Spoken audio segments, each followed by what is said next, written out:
Welcome back to episode 30 of the Queer Money follow-up series.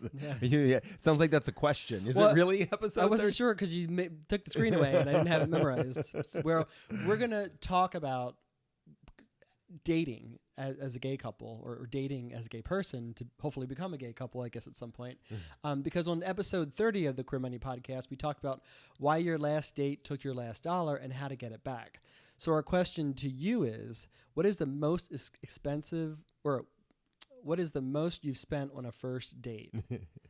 Now, we didn't spend a lot of money on our first date. And in fact, David didn't know we were on a date for our first date. So I think all we did was go to a sandwich shop. Because I was really hungover. Yes. I didn't go to work that day. Bad boy. Because I had broken up with my ex a couple of days prior.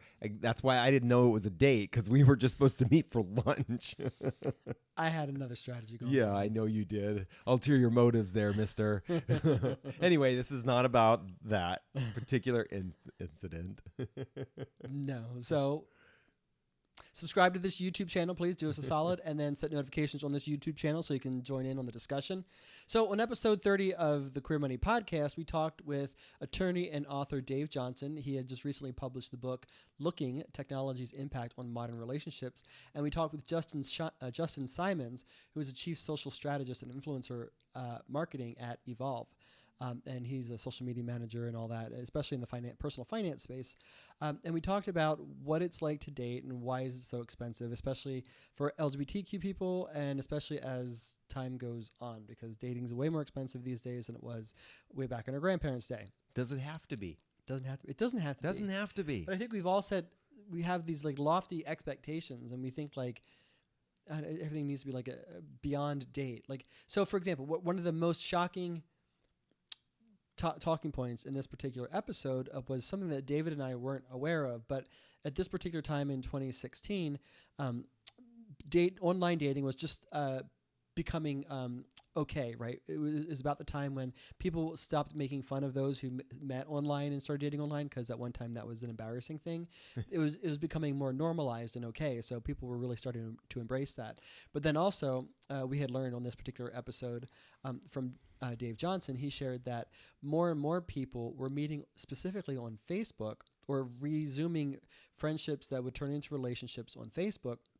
And this created a problem because not only were people weren't just dating people within their geographic region, they were meeting people online all across the world, and in some case all across the country, and in some case all across the world. So an expense that we didn't know existed was that people were spending thousands of dollars to fly across country or even the world to go on a first date or to meet somebody in real life for the first time. And so that makes dating super expensive if you have to fly for every date. It is an interesting concept, right? That for literally thousands of years, people have gotten together and been with the person they're with for the rest of their lives, basically, by meeting people in a relatively small geographic area, and love has flourished, right? And then all of a sudden in the 21st century, we now can only find love if we're looking for people who are hundreds or thousands of miles away, and we have to tack on all these additional expenses because of that. Yeah. It does make you wonder, did we get dissatisfied or think that it's not possible for us to find love in our own communities? I think you're looking at two things. One, you have the straight population where it's easier for them to date anywhere in the world, anywhere in the country, regardless of whether it's a blue or red state. For LGBTQ people, it's harder in some areas of the country. I'll grant you that if you're in Alabama, you're going to want to fly to New York or San Francisco to possibly meet somebody. But I have talked to individuals who have lived in San Francisco, New York, and they have complained and talked about how hard it was for them to find somebody to be in a relationship with somebody in that city. It was so hard for them to find somebody, and we're talking about two cities that have probably the largest LGBT populations in the world. And if you have a hard time, it makes me wonder. But right? The grass is always greener on the other side, right? Right. So and that's a mentality about, your opportunities. And that's why people often say that they don't have opportunities when they do. Another person might see a myriad of opportunities. So I think there's several rabbit holes that you could go down with that particular discussion. Do we need to meet people online? Have we just become desensitized to the people who are actually right down the block or right around the corner or just across town? Much more affordable to drive across town than it is to fly across the country. Yeah, but it's interesting because allegedly all of the online is supposed to be able to all of the online. Yeah. All of the online dating, all of the online matchmaking, right? All of these tools are supposed to help us find somebody that is more likely to be somebody that we would spend the rest of our lives with. But divorce rates are still the same as they used to be. And we're over a decade, almost 2 decades into this, finding people online, and there doesn't seem to be a difference with people being able to find long-term love online versus in analog. Well, so I think there are two different discussions. Meeting somebody and wanting to marry them has changed because of the internet, but the problems that people run into in marriage have not changed. That's They're true. still the same problems. Right. One of which that we're going to talk about now, one of the top 3 reasons why people get divorced is because of finances. And Dave Johnson even said, he's also, like I said, he's a divorce attorney. He shared at the end of this particular episode that there's the number one reason, or the reason why he gets most of his business is because people are divorcing because of finances. And his most the spike in business for him comes up in January, just about the time that the holiday credit card bills start rolling in. And so I think, you got a couple things going on there. One, people stay together during the holidays for the children and the family. So then they're like, and come the new year, I'm ending this. But then on top of that, you've also got the finances start rolling in. And if that's one of the primary reasons for why there's acrimony in your relationship, then it's like that's sort of the last straw for some people. Yeah. Well, and we started this whole conversation around dating, right? The cost of dating and our advice around dating, and what we gleaned from not only this particular episode, but also in general from what we have ourselves experienced and what we have learned since this. But it is kind of curious. The whole money conversation, I think, really kind of starts with the very first date as to who pays. Exactly. Who pays for the first date, exactly. Right? Especially in same-sex dating experiences. Right. Because you don't have the whole history, the patriarchal history of the man pays for the date, right? Obviously, that's changing now, especially as women are saying, I bring as much to the table as you do, emotionally, financially, and all that. So we can do 50-50 or I can pay. Right. But in same-sex dating, who plays what role? Right. All right. So we've got 5 recommendations, but before we dive into those recommendations, we ask that you do us a favor. Again, give us a thumbs up, subscribe to this channel, and make sure you set those notifications on so you know when we go live next time. Exactly. Sometime tomorrow. And every day thereafter. So our first recommendation is to not be afraid to split the bill 50-50. And if you're concerned about whether or not how expensive the date's going to be because you don't earn that much money, or you're not flush with that much cash, or you have other primary goals more beyond dating, then shoot for a lower cost date, so that your 50% doesn't become so expensive. Right. That is our second recommendation.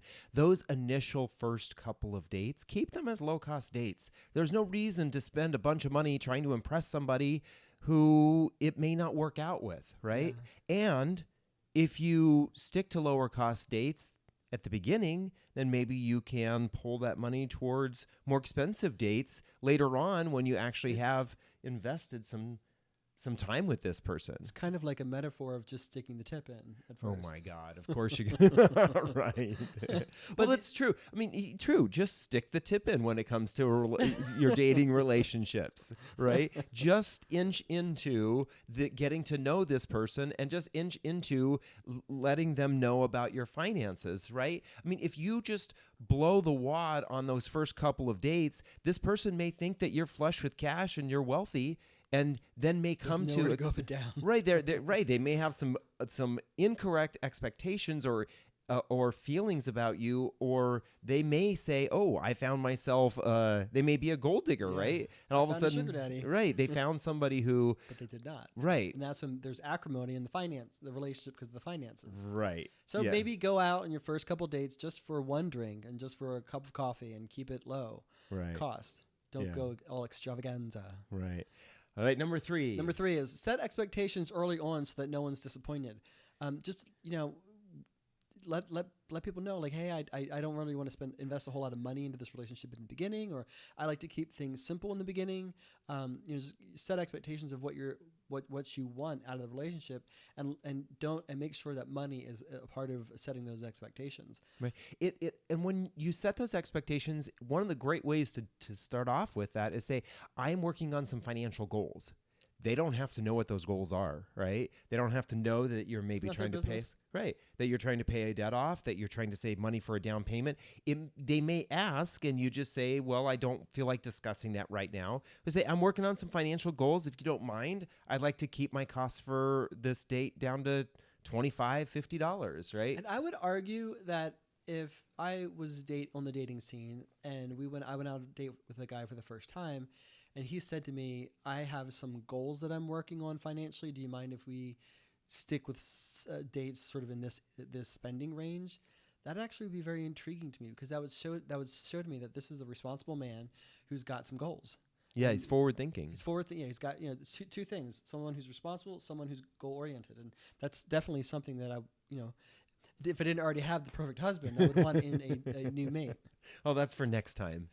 Next time. No, next time. After game over on this life. No, next time. Right.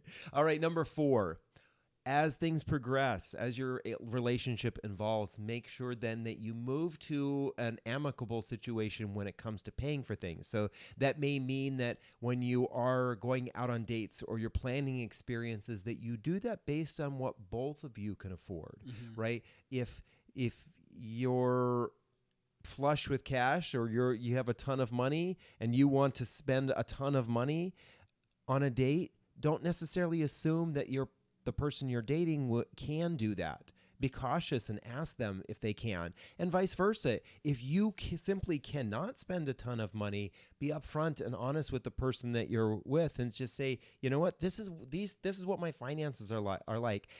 Remember that the vast majority of Americans are not wealthy, right? Most of us are middle class, and we have to stick within that middle class, or some case even lower, lifestyle. There's nothing wrong with being honest with the person that you're dating, and that's the big thing, right? Being honest. That's what we all want in a relationship. We want somebody who's honest and loves us, and we can love back for who we are. And that brings us to point number 5. Last but not least, don't let the money conversation, the money topic, be taboo. For whatever reason, we're way more comfortable talking about what we want to do sexually with a guy on our first date. Stick the tip in.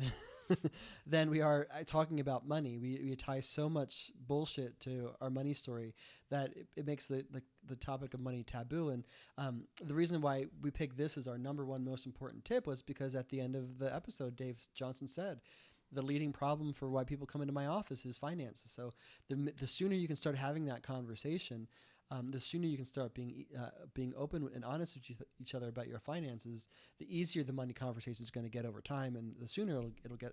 And as we said over and over and over again, we just said it on an interview that we were just on in the previous hour. Couples who talk about money report having better sex. Yeah. And you want to have better sex?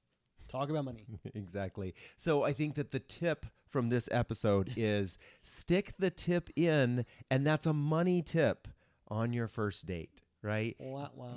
I'm gonna pull the dad pun, right?